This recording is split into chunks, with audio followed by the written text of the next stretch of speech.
ज्या अविवेकी लोकांनी भगवंताला मर्यादित ठिकाणी ठेवलेला आहे, मंदिरात आहे, घरातल्या देवाऱ्यात आहे, तीर्थाला देव आहे, असं ज्यांना वाटतं, त्यांना असं का वाटतं तर त्यांनी गुरु केलेला नाही, म्हणून गुरु नाही केला त्याचा जन्म व्यर्थ गेला.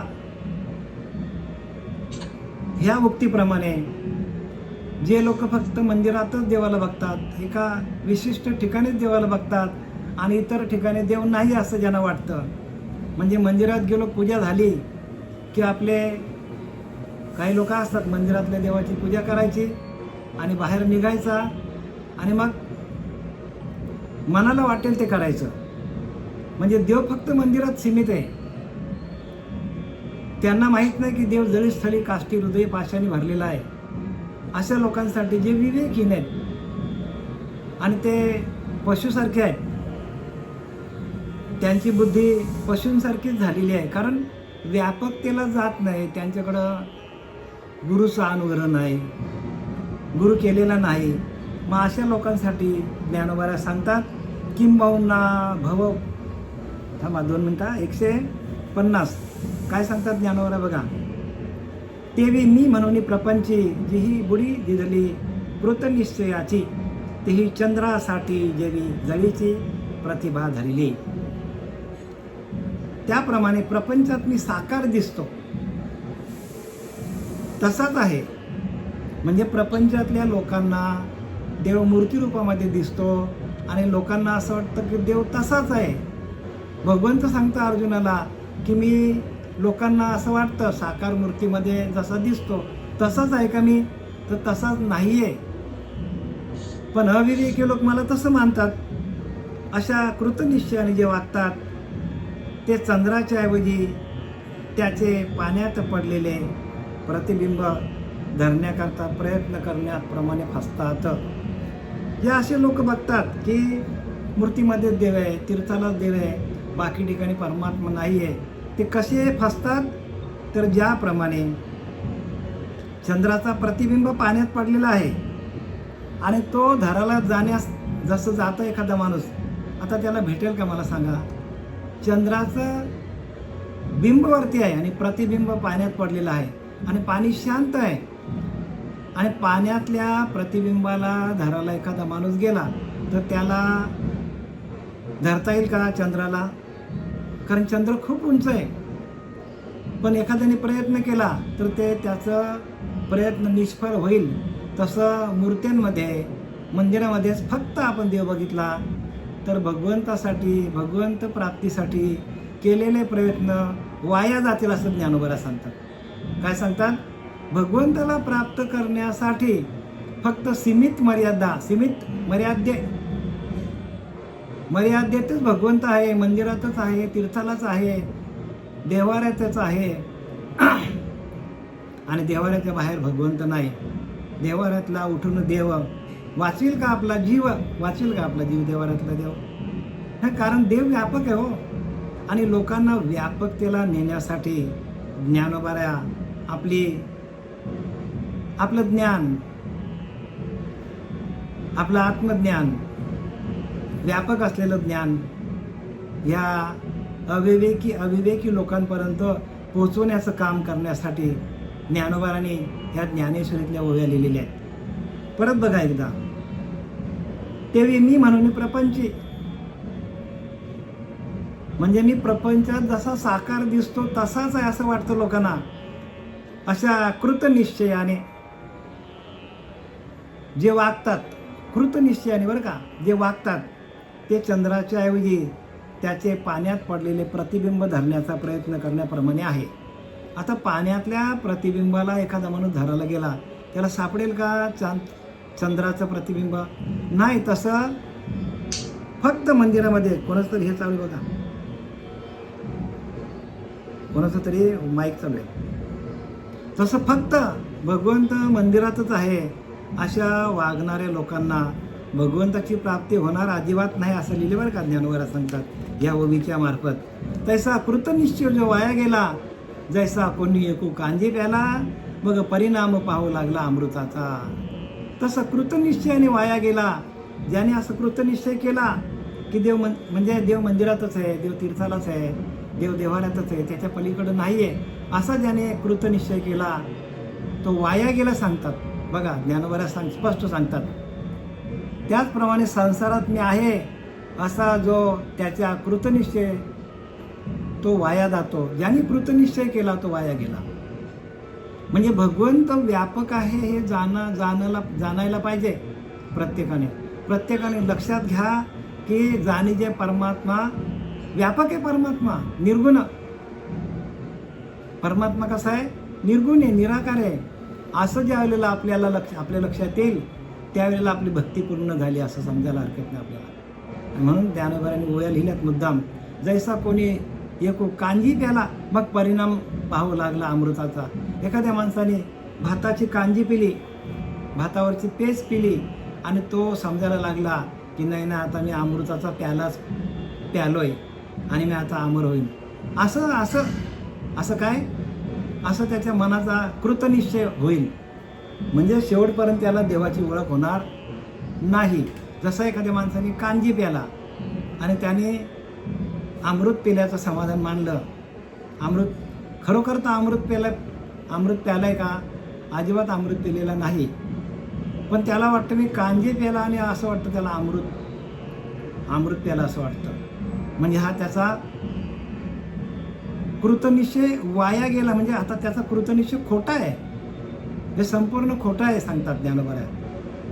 अमृत कुठे आणि कांजी कुठे हो?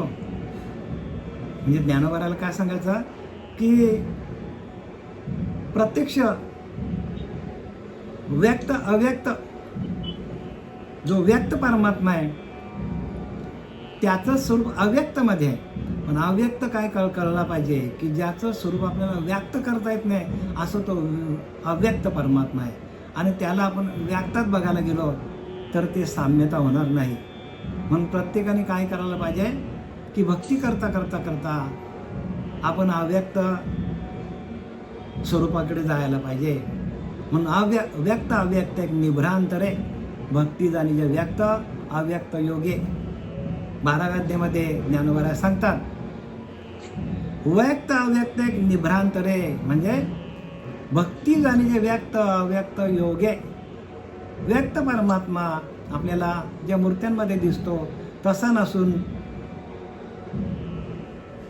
अव्यक्त योगे अव्यक्त परमात्मा आपल्याला योगाभ्यासातून मिळेल. म्हणजे आपल्याला त्याची ओळख होईल. म्हणजे योगाभ्यासाकडे वळायला लागेल. योगाभ्यास म्हणजे काय? त्याच्याशी एकरूप होणं, त्या अंतरात्म्याशी एकरूप होऊन त्याचं भजन करणं याला योगाभ्यास म्हणतात. आणि आपण जोपर्यंत तसा करत नाही तोपर्यंत आपल्याला खऱ्या परमात्म्याची प्रचिती येणार नाही. आणि खऱ्या परमात्म्याची प्रचिती येण्यासाठी ते ज्ञानोबांनी काही दृष्टांत दिल्यात. पण त्या दृष्टांतातून आपल्याला जे काय घ्यायचं ते घ्या. आणि आपण काय करायला पाहिजे? प्रत्येकाने काय करायला पाहिजे तर त्या निर्गुण निराकाराकडे वळण्यासाठी आपल्याला भगवंताने हे खोटे म्हणजे जे आता या ओव्या लिहिलेल्या आहेत त्या ओव्यांमध्ये आपल्याला काही मिळणार नाही. मग आपण काय करायला पाहिजे तर निर्गुण निराकाराकडे वळायला पाहिजे. म्हणून संत रामदासांनी मनाच्या श्लोकामध्ये पहिल्याच श्लोकामध्ये लिहिलं आहे की गणाधीश जो ईश सर्व गुणांचा पण मुळारंभ तो निर्गुणाचा. म्हणजे निर्गुणाकडे जायला लागेल, निर्गुणाची ओळख घ्यावं लागेल. जर आपल्याला निर्गुण तत्वाची ओळख जोपर्यंत पटत नाही तोपर्यंत सगुणाच्या भक्तीतून आपल्याला त्या व्यापक तत्वाकडे जाता येणार नाही. म्हणून ह्या ओव्या त्यांनी लिहिलेल्या आहेत. तसा स्थूलाकारी नाशिवंते का तर जे स्थूल दिसतं त्याचा नाश होणार आहे. असं का लिहिलं आहे ज्ञानोबांनी? कारण जे स्थूल जे काय आहे जेवढं स्थूल आहे जेवढं जड आहे त्याचा एक दिवस नाश होणार आहे. मग अविनाशी काय आहे? अविनाशी कसं आहे तर ते अविनाशी तत्व जे आहे त्या अविनाशी तत्वाकडे जाण्यासाठी अविनाशी काय तर चैतन्य अविनाशी आहे. आणि ज्या ज्या वस्तू दिसतात आपल्याला, मूर्त्या म्हणा, मंदिरं म्हणा, घर म्हणा, काही म्हणा, झाडं झुडपं म्हणा, इमारती मोठ्या मोठ्या, ह्या सगळ्या स्थूल आहेत आणि त्यांचा एक दिवस नाश होणार. जे आपल्याला दृष्टीला दिसतं त्याचा नाश होणार आहे. म्हणून स्थूल दृष्टीने देखती माते, ते देखणेच नव्हे निवृत्ते. ज्ञानोबा सांगतात की स्थूल दृष्टीने मला बघण्याचा प्रयत्न करतात, ते बघणं नाहीच. मी परमात्मा दिसणारच नाही स्थूल दृष्टीने. म्हणून त्यासाठी सूक्ष्म व्हावं लागेल. काय व्हावं लागेल? प्रत्येक साधकाला, प्रत्येक भक्ताला सूक्ष्म व्हावं लागेल. जोपर्यंत आपण सूक्ष्म होत नाही, सूक्ष्माची ओळख आपल्याला कधी होईल? तर ते नामातून होईल. म्हणजे आपल्याला त्या नामाचं चिंतन करता करता सूक्ष्माकडे जावं लागेल. आणि सूक्ष्म जोपर्यंत आपण होत नाही तोपर्यंत खऱ्या देवाची ओळख होणार नाही. म्हणून तैसे स्थूलकारी नाशिवंते. बघा, जे स्थूल दिसतं त्याचा नाश होणार आहे. भरोसा बांधून चित्ते. 100% तुम्ही काय करा, माझ्या बोलण्यावर विश्वास ठेवा की जे स्थूलाकारालाच अविनाशी अशा बुद्धीने मला पाहतात. बघा, स्थूलालाच काय बघतात लोक? अविनाशी बघतात. त्याप्रमाणे अंतःकरणपूर्वक भरोशाने नाशिवंत अशा स्थूलाकारालाच अविनाशी अशा बुद्धीने मला पाहतात. पण स्थूलाचा तर नाशच होणार आहे. स्थूल हे अविनाशी आहे का? ना, स्थूलाचा नाश 100% होणार आहे. आणि म्हणून आपल्याला सावध केलं आहे. प्रत्येक साधकाला ज्ञानोबाने सावध केलं आहे की जे जे दृष्टीमध्ये दिसते, यद दृष्टम तन नष्टम, जे दिसतं त्याचा नाश होणार आहे. म्हणजे दिसत नाही ते काय? ते अविनाशी तत्व आहे आणि तत्वरूपाने आहे. कसं आहे? तत्वरूपाने आहे. परमात्मा तत्वरूपाने आहे. आणि म्हणून त्याचप्रमाणे अंतःकरणपूर्वक भरोशाने नाशिवंत अशा स्थूलाकारालाच अविनाशी अशा बुद्धीने मला बघतात. स्थूलालाच अविनाशी समजतात. बघा ना, मागे दृष्टांत दिला की नाही, की मूर्ती आहे ती तयार केली, तिची पूजा करतात, पण ती भंगली, तुटली का तिला फेकून देतात. असं कुठं असतं का? परमात्मा असा आहे का? परमात्मा असं नाही हो. परमात्मा कसा आहे?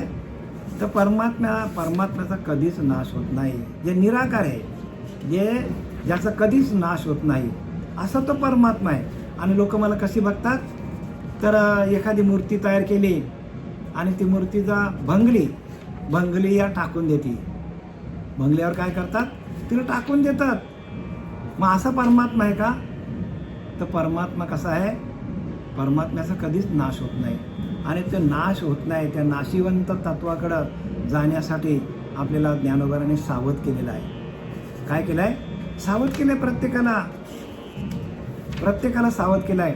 तसे स्थूलाकारी नाशिवंते, भरोसा बांधून चित्ते, पाहती मजा अविनाशा नाशाते तरी कैसा दिसे. तर कसा दिसेल सांगा आम्हाला तुम्ही? कारण ज्या स्थूल वस्तूमध्ये परमात्म्याला बघतात, तो स्थूल जे आहे त्या स्थूलाचा नाशच होणार आहे. स्थूलाचा काय होणार आहे? नाश होणार आहे. मग नाशिवंत तत्वाला, म्हणजे मी नाशिवंत आहे का? भगवंत म्हणतो नाही, माझं स्वरूप कसं आहे? अविनाशी आहे. आणि त्या अविनाशी तत्व जे काय त्या तत्वाकडे जाण्यासाठी प्रत्येक साधकाला ज्ञानोबांनी काय केलेलं आहे? ज्ञानोबांनी ह्या ओव्यामधून काय केलेलं आहे? तर ओव्यांमधून तुम्हाला सावध केलेलं आहे की स्थूल दृष्टीने आपल्याला जे दिसतं ते नाशिवंत आहे. म्हणजे अविनाशी तत्व आहे ते काय? ते डोळ्याला दिसत नाही. मग त्याच्याकडे जाण्यासाठी काय करायला पाहिजे? तर 12व्या अध्यायामध्ये सांगतात की भक्ती जाणे जे व्यक्त अव्यक्त योगे, म्हणजे तुम्हाला त्या परमात्म्याशी एकरूप होऊन त्याचं भजन करता करता आपल्याला त्या निर्गुण तत्वाकडे जावं लागेल, त्या चैतन्याशी एकरूप व्हावं लागेल. त्यावेळेला आपल्याला कळेल की ह्या मूर्त्या वगैरे ज्या आहेत त्या आज न उद्यांचा काय होणार आहे? नाश होणार आहे. आणि जे चैतन्य आहे, परमात्मा स्वरूप आहे, ते त्याचा नाश कधीच होत नाही. म्हणून परमात्मा सांगतो, भगवंत सांगतो अर्जुनाला की जे चैतन्य स्वरूपामध्ये जे जे तत्व आहे त्या तत्वाचा नाश कधी होत नाही. आणि ते तत्वच काय, तत्व म्हणजे काय आहे? तत्व म्हणजे परमात्म्याचं स्वरूप आहे. म्हणून नामापरते तत्व नाही रे अन्यथा. नामासारखं नाम कसं आहे? तत्वरूपाने आहे. आणि म्हणून प्रत्येकाने नाम घ्या. नाम घेतल्याशिवाय तत्वाची ओळख होणार नाही. नाम घ्या, ध्यान करा. ध्यान केल्याशिवाय तत्वाची ओळख होणार नाही.